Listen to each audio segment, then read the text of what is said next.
So Texans, number 2, big night for the Texans, but at number 2, they get their quarterback, CJ Stroud, going after Bryce Young. So we have the first 2 quarterbacks off the board, and interesting to see how this has unfolded so far with a lot of speculation what Houston would do. So Dave, let's start with CJ Stroud as a fantasy option in redraft leagues. Is he going to be somebody you're looking at as one of those number 2 quarterbacks with upside that you're taking with a late round pick? Not until I see the Texans make some serious upgrades to their receiving core. Once that happens, then maybe he'll crack my top 20 at quarterback, Jamie. But if he's throwing to Nico Collins and Brevin Jordan at tight end, and I like Metchie, but even if it's Metchie, I can't get excited. I don't see the path to 4,000 yards and even 25 touchdowns for him. I think it'll be a pretty rough year for him if that's the case. Would not be a priority number 2 quarterback for me in redraft. All right, so we'll see what the Texans decide to do with the rest of their draft, although they give up a lot of draft capital to move up to number 3. I'm sure we'll talk about that at some point at a different time. We're focusing on CJ Stroud here, though. So, Dave, let's take a look at his dynasty value now. And so we'll start with a 1 quarterback league, then we'll transition to a super flex league. And I agree with you in terms of his redraft value based on what the Texans are looking at right now. But I would not rule out at some point could be a waiver wire option for those redraft fantasy managers. But in terms of dynasty leagues, rookie-only drafts, is he a guy that you're looking at in the first round in 1 quarterback leagues? No, I think it would be a stretch to take him by 10 or 12 overall in a 1 quarterback dynasty draft. It feels like a reach. Again, eventually Houston's going to put guys around him who will make plays after the catch. It's kind of what this offense is all about, at least this version of the Texans offense. I don't know if I see a path to him being any better than maybe the 10th best quarterback in fantasy over the course of his career. And if that's his career ceiling and the first year or 2, he could be buried amongst fantasy quarterbacks because he doesn't have those weapons. And I love the talent. I'm just worried about who he's throwing to. Then I'm hoping to get CJ Stroud in early round 2. Call him a top 15 pick, but not a top 12 pick. And then what about Superflex rookie-only drafts? Where do you think you'll see CJ Stroud come off the board? I think it'll be a much different story in that format, Jamie. Somewhere between 4th and 7th overall. We know that in 2 quarterback leagues, guys that might be eventually the 10th best quarterback in fantasy, yeah, they're going to get drafted. I'd still rather have Anthony Richardson, and I think I'd rather have Bryce Young too. But Stroud could be right behind them, depending on how we really shake out on Levis and Hendon Hooker. But still, 2 quarterback league, I'm going to say top 7 at the bare minimum. How about you?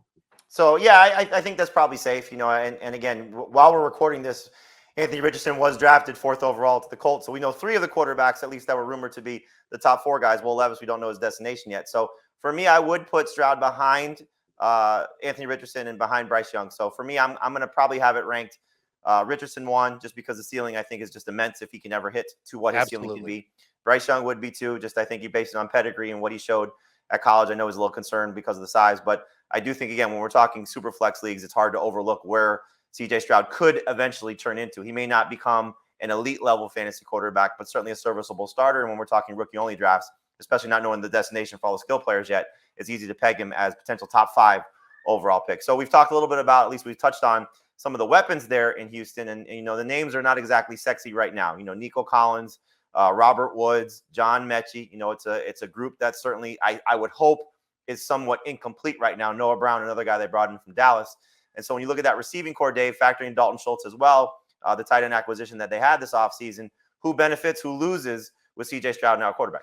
I don't know if anybody truly benefits. I would tell everybody to have an open mind on Dalton Schultz, because when you look at the receivers that are in Houston right now, is there one that stands out as a guy that you can say, yeah, that dude's getting 120 targets?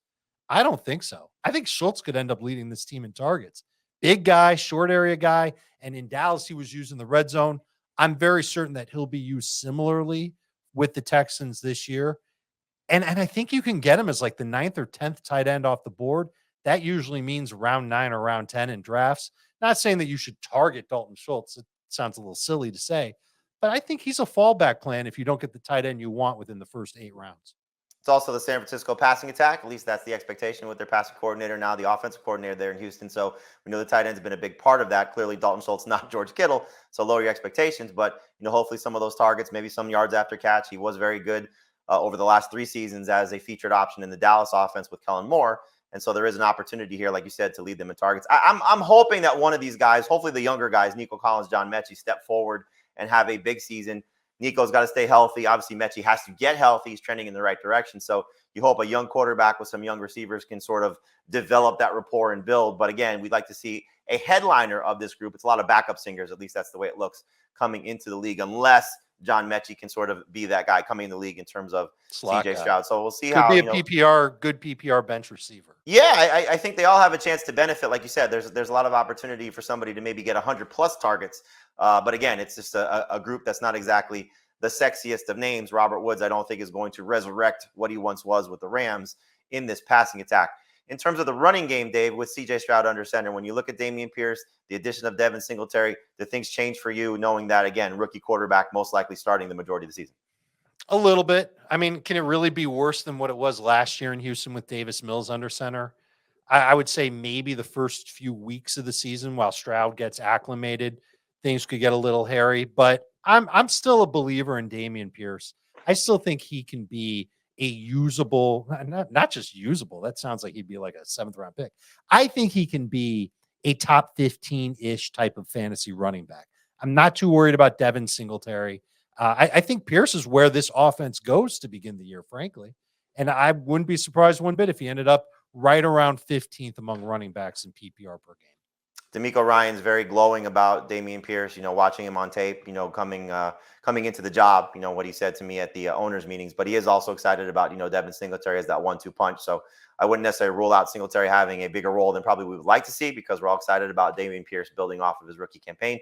But hopefully the offense does move the ball through the air so the run game doesn't get stagnant. But like you said, can't be worse than what it was a year ago with Davis Mills. And hopefully CJ Stroud could come in and make some plays for the Texans and elevate all of the offensive players and help us all as fantasy managers. So again, CJ Stroud, number 2 overall to the Houston Texans. We're covering the draft here all throughout the entire draft on Fantasy Football Today. So stay with us here on our YouTube channel. For Dave Richard, I'm Jamie Eisenberg. Thanks for watching.